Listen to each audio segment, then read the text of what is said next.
والذين يبيتون لربهم سجدا وقياما আল্লাহ রাব্বুল আলামিন দেখে দেখে মানুষদেরকে বলেন, এরে দুনিয়ার মানুষ, যদি আমি রবের খাঁটি গোলাম হতে চাও, যদি আমি মালিকের খাঁটি বান্দা হতে চাও, আল্লাযীনা ইয়াবিতুনা লিরাব্বিহিম সুজদাও ওয়া কিয়ামা, রাতের কিছু অংশ তুমি তোমার রব আল্লাহর জন্য দিয়া দাও, রাতের কিছু অংশ তুমি তোমার রবের জন্য নির্ধারণ করে দাও, রাতের কিছু অংশ দাঁড়ায়া দাঁড়ায়া তোমার রবের গোলামি করো, রাতের কিছু অংশে সিজদায় লুটায়া পড়ে তুমি তোমার মালিকের গোলামি করবা। যে মানুষগুলো রাতের কিছু অংশ দাঁড়ায়া দাঁড়ায়া রবের গোলামি করবে, যে মানুষগুলো কিছু অংশ রাতের সিজদায় লুটায়া পড়ে আল্লাহর কদমে সিজদায় লুটায়া পড়ে আল্লাহর গোলামি করবে, রব্বুল আলামিন ডেকে ডেকে কয়, এরে দুনিয়ার মানুষ শোনো, যদি এমন করে আমি মালিকের গোলামি করতে পারো তো তোমার নামটা আমি আল্লাহ আমার খাঁটি বান্দাদের অন্তর্ভুক্ত করে দিব। রাতের কিছু অংশ তুমি তোমার রব আল্লাহর কদমে সিজদায় লুটায়া পড়ে থাকো, রাতের কিছু অংশ তুমি তোমার মালিকের সামনে দাঁড়ায়া থাকো। কেননা দোস্ত, রাতের ইবাদত বড় দামি হয়, রাতের ইবাদত বড় দামি হয়, রাতের ইবাদত বড় দামি হয়। এই জমিনের ভিতরে যত মানুষ আল্লাহর ওলি হয়েছে, এই জমিনের ভিতরে যত মানুষ আল্লাহর নৈকট্য লাভ করেছে, এই পৃথিবীর জমিনের ভিতরে যত মানুষ আল্লাহর নিকটবর্তী হয়েছে, এমন কোন আল্লাহর ওলি নাই যাদের জিন্দেগির ভিতরে রাতের ইবাদত নাই। যদি আল্লাহর কাছাকাছি যাইতে চাও তো রাতের ইবাদত করো, রাতে আল্লাহর সামনে দাঁড়ায়া যাও। রাতের ইবাদতটা বড় দামি ইবাদত, রাতের ইবাদত বড় দামি ইবাদত। কেন না দিনের বেলার ইবাদতের চাইতে রাতের ইবাদত দামি হয়। কেন? দিনের বেলা অনেক সময় মানুষকে দেখানোর জন্য ইবাদত হয়, মানুষের চোখ ফাঁকি দেওয়ার জন্য ইবাদত হয়, লোক দেখানোর জন্য অনেক সময় দিনের বেলা ইবাদত হয়। কিন্তু রাত্র যখন 3:30, কেউ নাই, সবাই ঘুমায়, চারদিকে পশু পাখিগুলো নীরব হয়ে যায়, চারদিকে মানুষগুলো ঘুমায়া যায়, পাশেই তোমার খাটের ভিতরে তোমার বেবিটাও নাক ডাকায়া ঘুমায়, পাশের রুমেই তোমার মা ঘুমায়, পাশের রুমেই তোমার বাবা ঘুমায়। এমন সময় লাফ দিয়া দাঁড়ায়া রাত বাজে 3:30, দৌড়ে গিয়া ঠান্ডা পানি দিয়া উজু বানায়া, মাথার ভিতরে টুপিটা লাগায়া, সুন্দর জামা পরিয়া, যায় নামাজ ঘরের কোনায় যখন বিছায়, যায় নামাজে দাঁড়ায়া রবের কদমে যখন সিজদায় লুটায় পড়ে, এটা দুনিয়ার কোন মানুষ দেখানোর জন্য নয়, কেবল মাত্র আল্লাহ তাআলার খুশির জন্য। এটা মানুষ দেখানোর জন্য নয়, কেননা সে সময় কেউ দেখেই না, তখন দেখে কেবলমাত্র একজন। তিনি কে? জোরে জোরে জোরে বলেন, জোরে বলেন, তিনি কে? তখন কেবল একজনই দেখে। আর দিনের বেলা ইবাদত অনেক সময় মানুষ দেখানোর জন্য হয়। কেমনে? আপনি বলবেন যে হুজুর কেমনে বুঝলেন? কেমনে দেখবেন, সারা সপ্তাহ নামাজের জন্য একটা বার মসজিদে যায় না, কিন্তু শুক্রবারের দিন মসজিদে গিয়া হাজিরা দেয়। বলেন তো এমন মুসল্লি আছে না নাই? সারা সপ্তাহ মসজিদে যায় না, শুক্রবারের দিন মসজিদে যায়, এমন মানুষ আছে না নাই? আমার মাঝে মাঝে চিন্তা হয়, এই বেটা শুক্রবারের দিন কি লেগে যায়? আমি একলা একলা চিন্তা করি, এই বেটা সারা সপ্তাহ মসজিদে যায় না, ফজর যায়, আসর যায়, জোহর যায়, মাগরিব যায়, আসর যায়, ঈশা যায়, দিনের পর দিন চলে যায়, শুক্রবারের দিনও ফজর পড়ে না, আবার আসর পড়ে না, মাগরিব ঈশা পড়ে না। দুই বেটা শুক্রবারের দিন জুমার নামাজ আদায় করে। আমি চিন্তা করলাম যে এটা যদি জুমার নামাজে কি লেগে যায়। এখন চিন্তা করে আমার মাথার ভিতর থেকে দুইটা জিনিস আসছে। এক, এই লোকটা নামাজে যায় এর বউয়ের গুতাগুতিতে। কার গুতাগুতিতে? এর বউয়ের গুতাগুতিতে। আর দুই, সমাজের মানুষের মুখ থেকে বাঁচার লাইগা এই লোকটা নামাজে যায়, সমাজের মানুষের কথার থেকে বাঁচার লাইগা। যদি এই লোকটা শুক্রবারের দিনও কমপক্ষে যদি জুমার নামাজে না যায়, তাহলে সমাজের মানুষ কইব এই বেটার লাগে কুরবানি দেওয়া জায়েজ নাই। হ্যাঁ, এই বেটার লাগে কুরবানি দেওয়া যাইব না। ধর বেটা, বেটা জীবনে কোনোদিন আবু জেহেল দেই নাই রে, আবু জেহেল দেখি নাই, খালি আবু জেহেলের নাম শুনছি, কিন্তু তোর কর্মকাণ্ড দেখে বুঝি আবু জেহেল কেমন আছে। এটা তোরে দেখে বুঝছি বেটা। বেড়ায় শুক্রবারের দিনও একটা মানুষ নামাজে না যায়, এই যে মানুষে এই কথাগুলো বলবে, এইটার লাইগা বাঁচার জন্য এই লোকটা নামাজে যায়। আর আরেকটা, নিজের বউয়ের গুতাগুতি। কেমনে?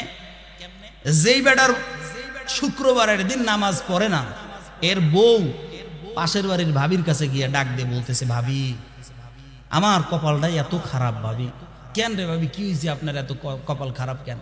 আর কয়েন না ভাবি, সারা জীবন ফেরাউনের নাম শুনছিলাম, ফেরাউনের নাম শুনছিলাম।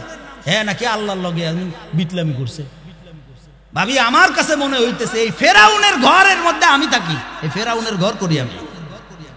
কেন ভাবি এরকম কথা কন? আরে ভাবি আর কইেন না, শুক্রবারের দিন একটা এমন দিনেও কি মানুষের জুম্মার নামাজটাও কি পড়তে না যায়? এই আমার ঘরের এই ফেরাউন এই শুক্রবারের দিনও নামাজে যায় না। এর কারণে শুক্রবারের দিন সকাল থেকে এটারে গুতা, দেখো আজকে যদি নামাজে না যাও, তাইলে কিন্তু তোমার একদিন আমার একদিন। এই যে ঠেলা ঠেলিতে এই বেটা না পাইরা, মানুষের কথা বাঁচানোর লাইগা না পাইরা এই লোকটা কি করে শোনেন, শুক্রবারের দিন জানে যে 1:30টার সময় ইমাম সাহেব নামাজে দাঁড়ায়। শুক্রবারের দিন আপনাদের দিন কয়টায় নামাজ হয়? 1:30টায়। ও জানে যে 1:30টার সময় ইমাম সাহেব নামাজে দাঁড়ায়, তো 25 থেকে খুতবা শুরু করে, 5 মিনিট খুতবা পরে। তো উনি যায় 29-এ যায়া, যে সময় ইমাম সাহেব খুতবার ভিতরে কয় ফাজকুরুনি আযকুরকুম ওয়াশকুরুলি ওয়ালা, সবার মুখস্থ হয়ে থাকে। এক ইমাম সাহেব যখন এই কথাটা কইব ফাজকুরুনি আযকুরকুম, তখনও মসজিদে ঢুকে, মানে 29-এ মসজিদে ঢুকে। 29-এ ঢুইকা আবার কোন রকম করে ইমাম সাহেব খালি আসসালামু আলাইকুম রহমতুল্লাহ, আসসালামু আলাইকুম রহমতুল্লাহ। এই আসসালামু আলাইকুম বাম দিকে কইতে দেরি হয়, ওর জুতা কই রাখছে এটা তালাশ করতে দেরি হয় না। ঠিক কইলেও ঠিক, না কইলেও ঠিক। জোরে কন, এমন মানুষ আছে না নাই? 29-এ ঢুইকা 33-এ মসজিদ থেকে বের হয়ে যায় কোন রকম করে। আপনি বুঝেন তাইলে এই বেটা কি নামাজের লেগে যায়? কোন এ কি নামাজের লেগে যায়? যদি নামাজের জন্যই যাইতো তাহলে কি এই ফাজকুরুনি আযকুরকুম এটার সময় যাইতো? এই 29-এ ঢুইকা 33-এ বের হয়। আমার মনে হয় এ কয় কি জানেন, এ কোন রকম করে খালি সমাজের মানুষ থেকে বাঁচার লেগা, নিজের বউয়ের গুতাগুতির থেকে বাঁচার লেগা সমাজের কোন রকম যায় মসজিদে হাজিরা দেয়। আমি আসি কিন্তু, হ্যাঁ আমি কিন্তু আসি। আবার যে কইবেন যে না কুরবানি দাও, এই যে আমি আসি কিন্তু, আসি কিন্তু, এটা হাজিরা দিতে মসজিদে যায়। কি কোন ঠিক না বেঠিক? বলেন, এই নামাজ দিয়া আল্লাহর সামনে দাঁড়ানো যাইব? আরো জোরে কোন যাইব?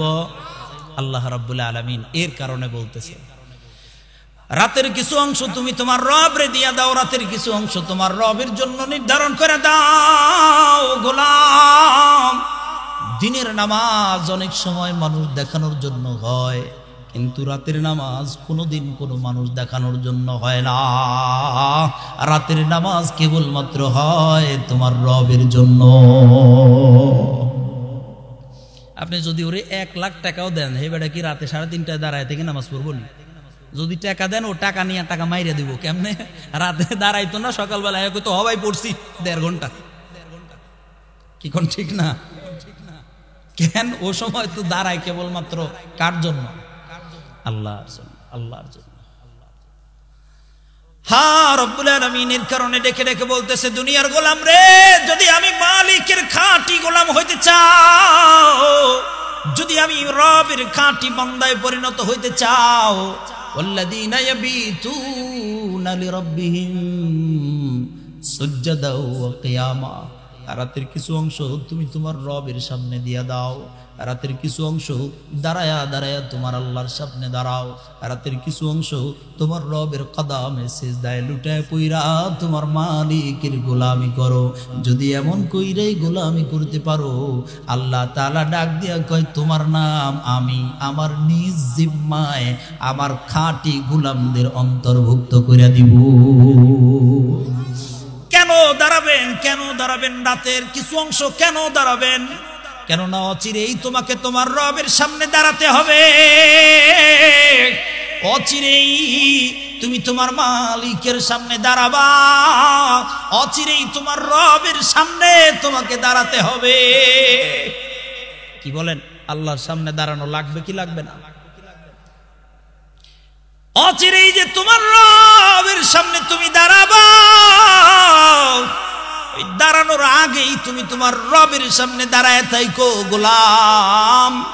কেননা তোমার রবের সামনে দাঁড়ানোটা কিন্তু বড় ভয়ঙ্কর, তোমার মালিকের সামনে দাঁড়ানোটা কিন্তু বড় ভয়ঙ্কর। এত ভয়ঙ্কর, এত ভয়ঙ্কর তুমি জিন্দেগিতে কল্পনাও করতে পারবা না।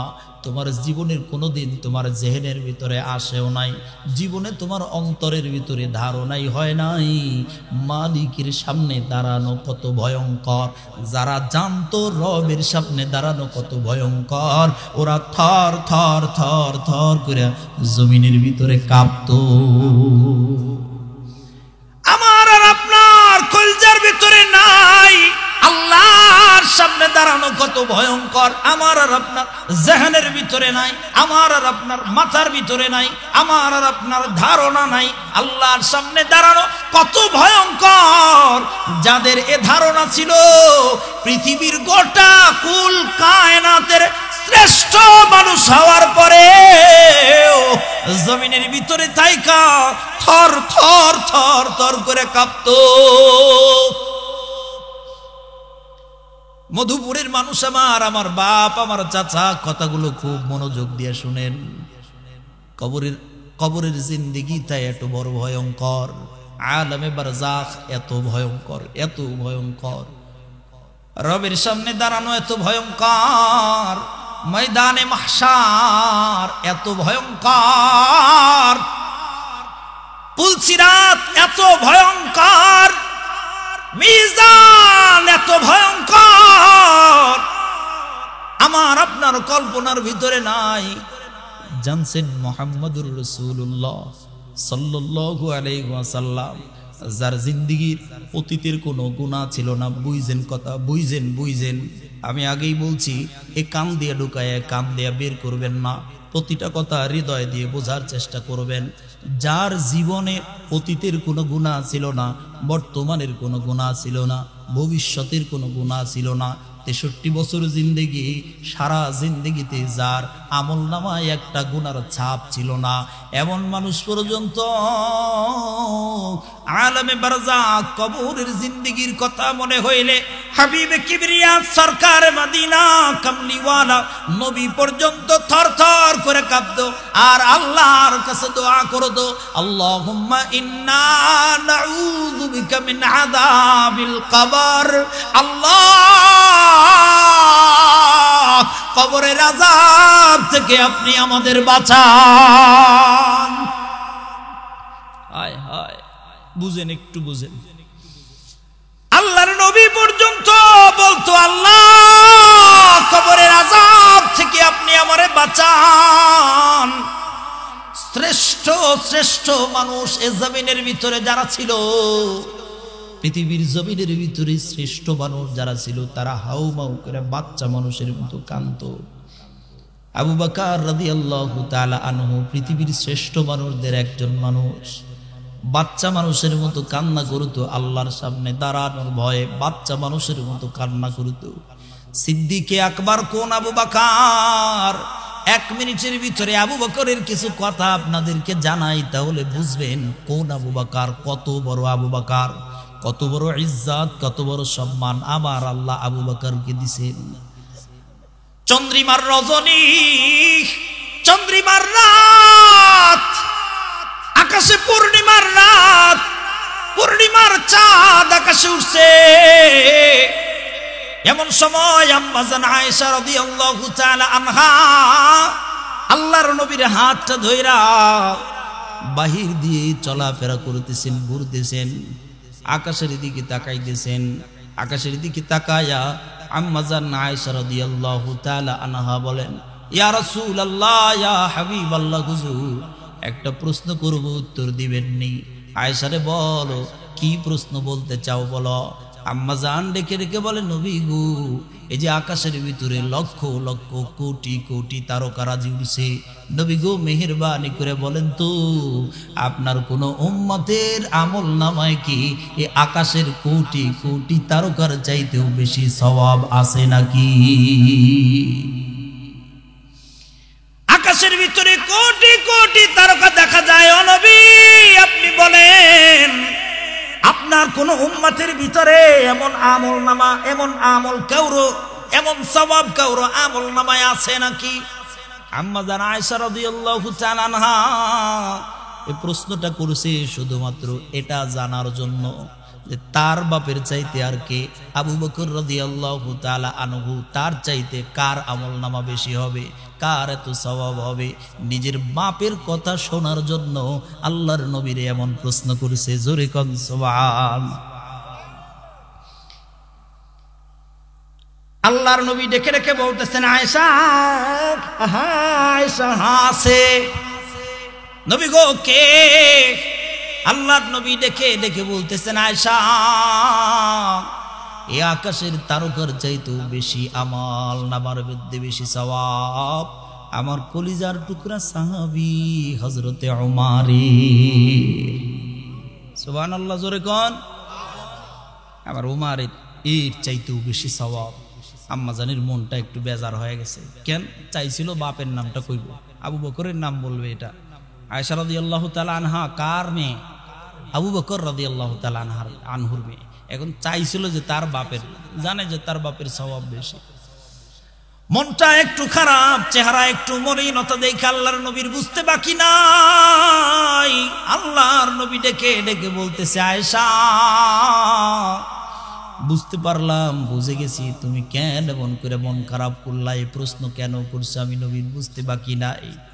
আয়েশা রে, তুমি চাইছিলা তোমার বাবার নাম বলি। আয়েশা শোনো, তোমার বাবার কত সওয়াব তুমি কি এটা জানতে চাও? হ্যাঁ ইয়া রাসূলুল্লাহ। আল্লাহর নবী ডেকে ডেকে বলতেছেন, আয়েশা, আমার আবু বকরের এত সওয়াব, আল্লাহু আকবার বলার জন্য আপনারা রেডি হয়ে থাকেন, রেডি হয়ে থাকেন, আল্লাহু আকবার বলার জন্য রেডি হয়ে থাকেন। আল্লাহর নবী ডেকে ডেকে বলতেছে, আয়েশা, গোটা পৃথিবীর জমিনের ভিতরে যত মানুষ আছে সব মানুষের সওয়াব যদি এক পাল্লায় উঠিয়ে দেওয়া হয়, সব মানুষের সওয়াব যদি এক পাল্লায় উঠিয়ে দেওয়া হয়, আর আমার আবু বকরের এক রজনীর এক রাতের আমল যদি আর এক পাল্লায় উঠিয়ে দেওয়া হয়, আমার আবু বকরের সওয়াবের পাল্লা ভারী হয়ে যাবে।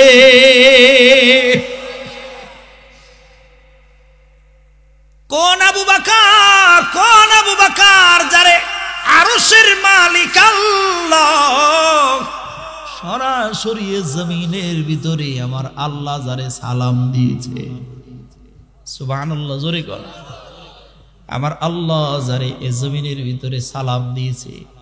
কোন আবু বকর আল্লাহর সামনে দাঁড়ানোর ভয়ে কাঁদেন? কোন আবু বকর?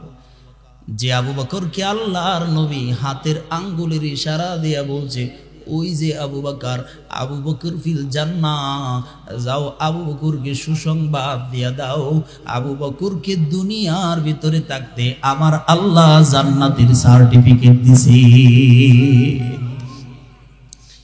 এমন আবু বকর রবের সামনে দাঁড়ানোকে ভয় পায়া বাচ্চা মানুষের মতো কাঁদতো। কেমন করে কাঁদতো? মদিনার রাস্তা দিয়া খাইতে যায় আবু বকর, মদিনার রাস্তা দিয়ে হেঁটে যায়, মদিনার অলিতে গলিতে আবু বকর সিদ্দিক রাদিয়াল্লাহু তাআলা আনহু হাঁটতেছেন। মদিনার জমিনের ঘাসের দিকে তাকায়, খড়কুটার দিকে তাকায়, কোনো গাছের পাতার দিকে হযরতে আবু বকর তাকায়, ঘাসের দিকে তাকায়া,